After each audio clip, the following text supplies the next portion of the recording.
Rosemary. She was a single mom and she had no idea how much she had changed my life. I was in my mid-20s and I had just had my baby girl. She was a year old. And for years I'd been a Christian in name, but not really in practice. As a matter of fact, going to church was an ordeal. Mostly I went because I felt guilty and when Lisa won the argument. My daughter was a year old and I really started feeling convicted. I thought I, as her father, really needed to start teaching her about God. The only way I could possibly do that is if God really became real to me. Rosemary was a nice lady.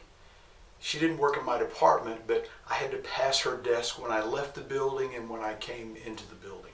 One day we were having one of my pass-by conversations and she invited me to church. And she told me how much her church meant to her and how much it had changed her life and how much she and her daughter enjoyed it. And I thanked her for that and said, that's okay, we might do that, thank you very much, and just kind of walked on. That kind of changed our conversation because all of a sudden I realized, she was a Christian and I say that I'm a Christian. So she started bringing up spiritual things in our conversations. One day I was really feeling convicted, and as we talked about spiritual things and I nodded, she said, hey, she asked me again, why don't you come with me to church? This time I said, okay. I went home and told Lisa. Lisa was pretty excited about it, and we showed up for church the next Sunday. Now, I can't say that I love it. I can't say that I was excited about it, but I was committed. I wanted to be the best dad that I could possibly be. That was enough at that point to commit me to going to church on a regular basis. Then one night it all changed. It was in the middle of a service and all of a sudden I got it. I felt God's Spirit, I felt His love, and I realized how much He loved me. It changed my life. It changed my life for the better, much better. Years later I had left the company, Rosemary had retired. I went into full-time ministry. I started off as a Christian counselor and then became a pastor. And one night Lisa and I were at the movie theater and looked up and I was buying some popcorn. I looked over the side and there was Rosemary, I think. I said, Lisa, I think that's Rosemary. And she said, Rosemary? Who's Rosemary? I said, the lady at work, the one that invited me to church, the one that God used to change my life. I said, I got to go talk to her. Why don't you go inside to the movie and I'll be in there a little bit.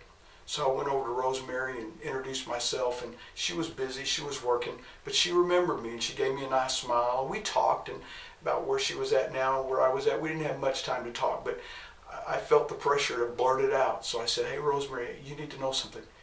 You changed my life. What do you mean? She said. I said, you invited me to church. You remember that? You changed my life.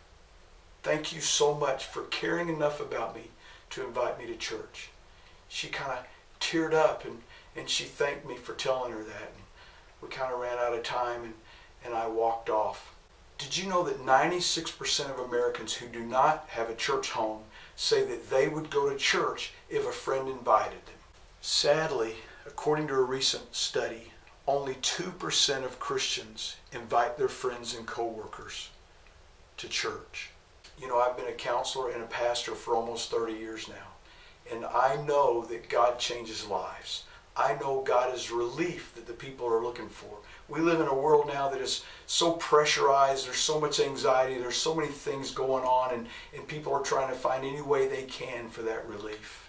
And we know, Christians, that it's God, that Jesus Christ gives that peace that passes all understanding.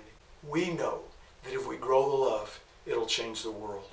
We know that as Christians, we're supposed to be God's love with skin. We're not supposed to be judging people. We're supposed to be loving people. That's what changes the world. If we grow the love, it will change the world. If you're a Christian who's part of a church family, God has probably put people into your life that are just waiting for you to invite them to church. This time of year, at Easter time, more people than in any other time are thinking about God and thinking about church, just like I was. All you got to do is ask them. If they say, well, okay, that's nice, and blow you off, will you just keep being God's love with skin?